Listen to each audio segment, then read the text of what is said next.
Before the video starts, huwag kalimutan mag-subscribe at i-hit ang notification bell button para sa ating video updates. Maraming salamat mga ka-sounds.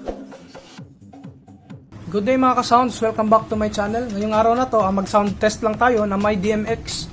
So subukan natin na magpa-sound test na sabayan natin ng ilaw. Bago tayo magsimula, paalala lang na Lunes hanggang Friday is bawal tayong pa-sound ng malalakas dito sa Miagao, sa amin dito sa Iloilo is hanggang Friday is bawal. So sa Manila ata is Lunes hanggang Sabado. So sundin na lang natin kung ano yung patakaran, no? Dahil mga estudyante is may mga online class tapos may mga module, so dapat hindi sila maistorbo para hindi ma-stress yung ating mga estudyante. So sa sound test natin ngayon, gagamit tayo ng DMX. Tapos yung ating mga speakers, ito sa harap. Tapos yung dalawang LED par natin, bali naka-attach yan sa taas ng concert natin dahil may screw. So diyan ko lang muna nilagay dahil sa wala pa tayong stand. So nag-order pala ulit ako ng dalawang ganyan. So baka next week 4 na yung LED par.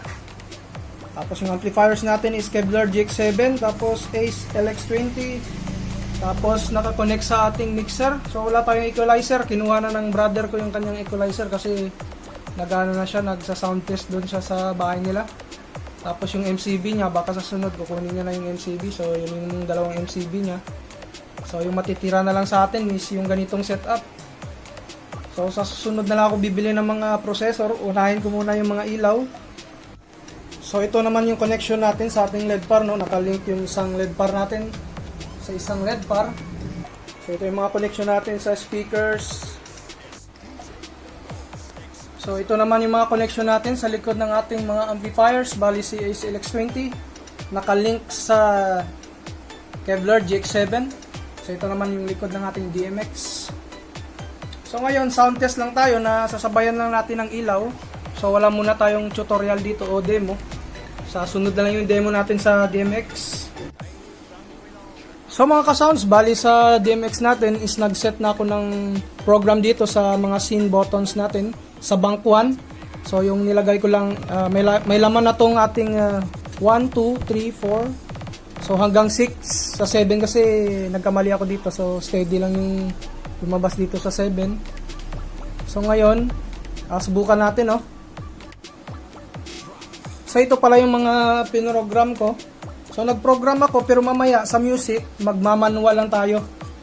So ito yung mga program sa scene 1 button 1. So green yung strobe na green. Tapos sa scene 2 strobe na blue. Tapos sa scene 3 natin is strobe na red and white. Sa scene 4 full colors strobe.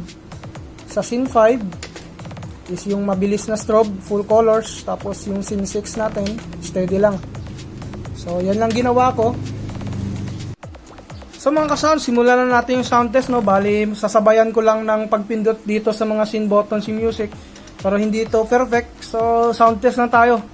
Enjoy watching lang mga So yan mga ka-sounds, yung ating sound test with dancing lights, no? So yung ginawa natin is manual lang. Tapos tina-timing lang natin yung pagpasok ng ating mga na program. So kung 4 yung ating LED par na to is marami pa tayong pwedeng magawa. So yan yung mga natin, yung program 1 to 7 yung piniplay ng DMX natin, yung nakaset sa program natin.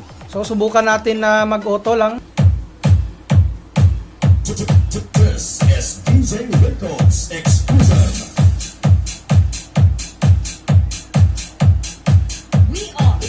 So yan lang mga ka-sounds, no? Naka-automatic lang.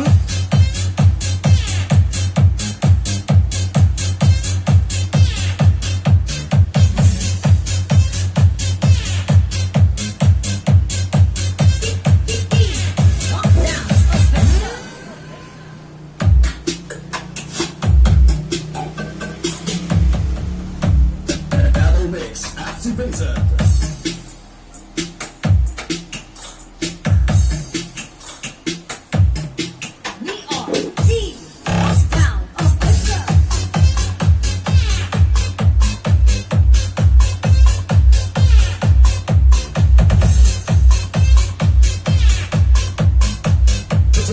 This is DJ Records Exclusive.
So hanggang dito na lang yung video natin.